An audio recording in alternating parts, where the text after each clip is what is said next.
Welcome to the Deep Dive. Today we're tackling a subject that just doesn't seem to fade away. The idea that governmental institutions might have, well, intentionally hidden evidence about the JFK assassination. It's true. This hypothesis, the cover-up idea, it really has a strong grip on the public consciousness, doesn't it? Even after all these decades. Absolutely, and you see it in the polls, right? Let's see about A majority of Americans consistently seem to doubt the official story. They do. Though it's interesting, there's no real agreement on who might have been behind it all.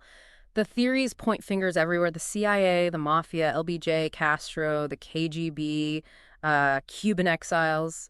The list goes on. It really does. And we have these official reports that kind of conflict, too. First, the Warren Commission in '64 says Oswald acted alone. Simple enough, maybe. But then, later, in '79, the House Select Committee on Assassinations, the HSCA, they came back and said, well, actually, a conspiracy was probable, probably at least 2 gunmen. So that's a pretty significant shift. Our goal here, then, is to try and objectively look at the evidence, or the lack thereof, and the arguments behind these claims of, an intentional government cover-up. Makes sense. Where should we start? Maybe with the initial investigations themselves. Yeah, let's do that, because a lot of the criticism starts right there with the Warren Commission and the FBI's first look into it. Exactly. A key argument is that those investigations were flawed from the get-go. I mean, you had the FBI and the CIA basically investigating themselves, didn't you? That's the core of it for many critics. How objective can you be when you might be implicated, even indirectly? It raises immediate red flags about potential conflicts of interest. For sure. And beyond that structural issue, researchers have pointed to, well, a whole host of things they see as problems in the Warren report itself. Like what specifically? Well, claims of inconsistencies in the evidence presented, things seemingly overlooked, maybe even evidence excluded. There are also allegations of factual errors and, perhaps most disturbingly, stories changing or witness testimonies being altered in the final report. Okay, so that definitely feeds the suspicion that the official story isn't the full story. It certainly fuels it, and this ties back into public opinion, which, as you said, consistently leans towards conspiracy. It's fascinating how persistent that is. And even within the Kennedy family itself, there wasn't complete agreement, was there? Not entirely, no, which is pretty telling. Ted Kennedy, for instance, seemed satisfied with the Warren Commission findings, at least publicly after he was briefed. And initially, RFK, Robert Kennedy, also seemed to accept it. But that changed. Or became more complex? It seems so, over time. Robert F. Kennedy Jr., his son, has been very vocal about believing his uncle was killed as part of a conspiracy. He even points to JFK's moves towards peace as a potential motive for, say, elements within the security state. Wow. And RFK Jr. also claims his father had private doubts. Yes. He said that while his father publicly backed the Warren report, privately, he thought it was, quote, a shoddy piece of craftsmanship, and suspected others were involved beyond Oswald. That kind of divergence within the family itself really highlights the ongoing questions. Yeah, that lag of consensus, even at that level, is pretty powerful. Yeah. It naturally makes you look harder at the specific evidence, or lack thereof, that fuels these cover-up theories. Like the documents, for instance. Right, the document releases. That's been a running theme. Thousands of pages were released by the National Archives in 2017, 2018. But not everything. Even after those big drops, a lot remained withheld, citing national security. That happened back in 2010. Again, more recently, 2021, 2022. And the current deadline, I think, is supposed to be June 30th, 2024 for full release. But there's still that caveat that some things might still be held back. And that slow trickle, that decades-long delay. Yeah. It just breeds suspicion, doesn't it? People ask, what could possibly need to be kept secret for so long? It inevitably does. Then you have very specific pieces of physical evidence that are endlessly debated.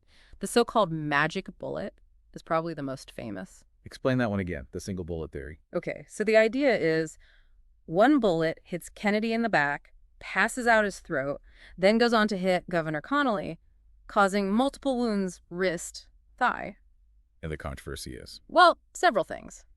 Critics just find it hard to believe one bullet could do all that damage, follow that path, and end up in the condition it was found in remarkably intact, missing very little mass. Especially compared to the fragments found in Connally. Exactly. And some of the Parkland doctors who treated them initially also expressed doubt about that single bullet causing all those specific injuries. But there are counter-arguments too, right? People who've looked at the ballistics. Oh, definitely. Analysts, like Josiah Thompson, for example, have argued that if you add up the weight of all the fragments recovered from Connolly, it could plausibly account for the small amount of mass missing from the main bullet, Commission Exhibit 399.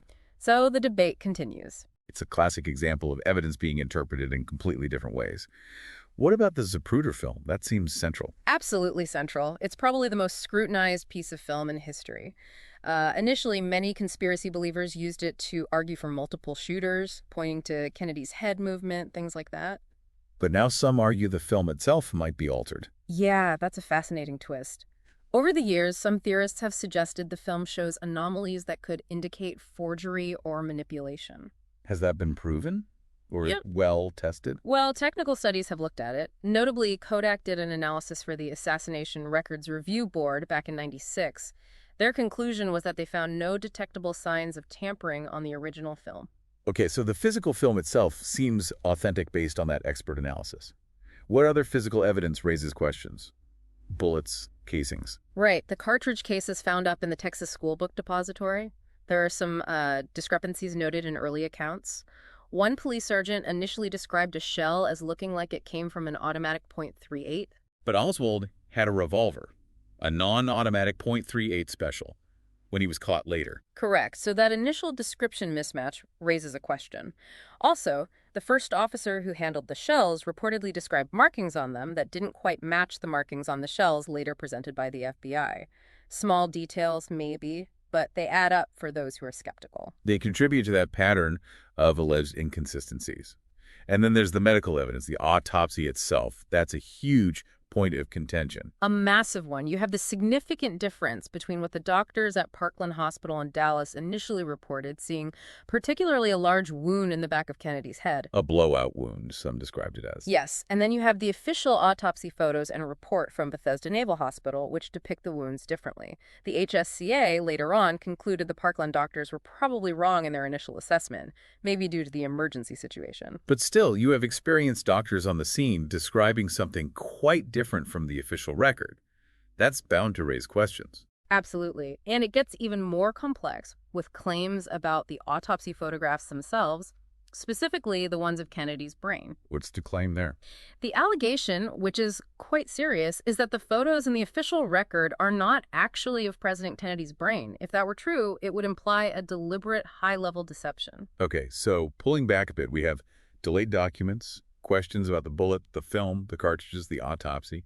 All these things feed into the general hypothesis of a cover-up.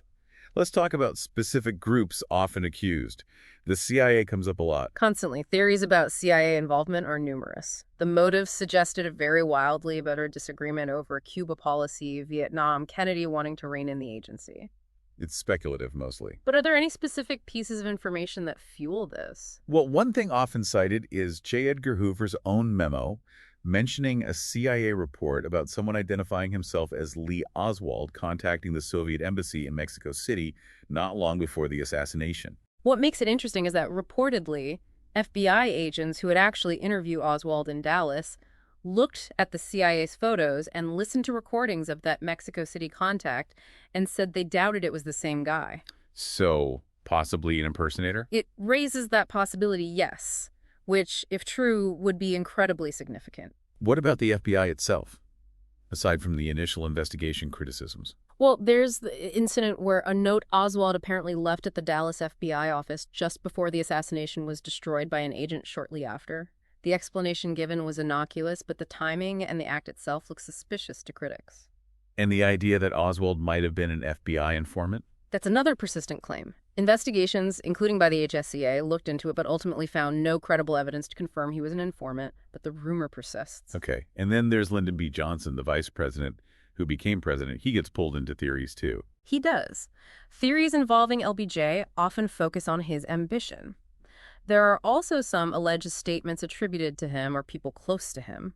Madeleine Brown, for example, claimed Johnson made a cryptic comment the night before the assassination, and later she claimed he admitted to a conspiracy involving wealthy Texans and U.S. intelligence.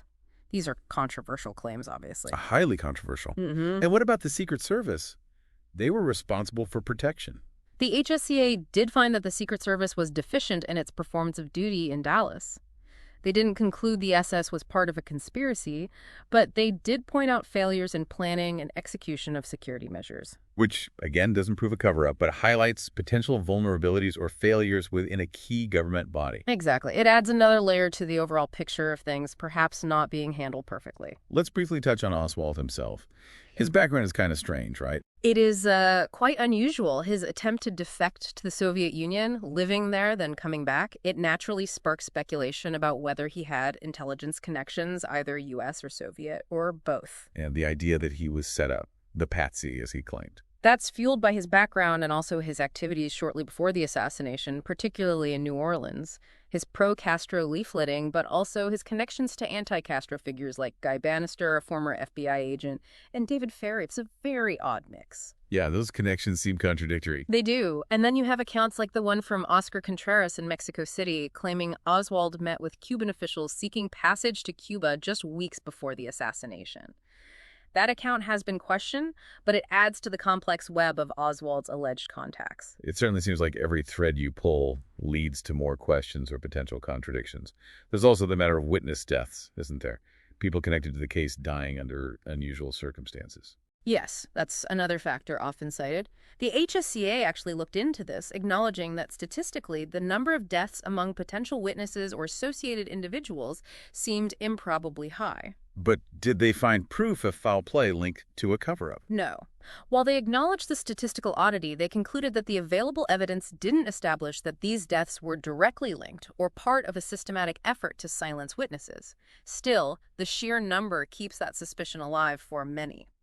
So, wrapping this up, it's clear why the idea of a government cover-up persists. You've got these official investigations with conflicting conclusions, persistent questions about pretty much every key piece of evidence, the documents, the bullet, the film, the autopsy, and then these theories involving major institutions like the CIA, FBI, even the VP. It's an incredibly complex picture, and while, as you said, public opinion leans heavily towards believing something was covered up, finding concrete, undeniable proof of an intentional, coordinated cover-up by government agencies remains, well, elusive based on the publicly available information we've reviewed.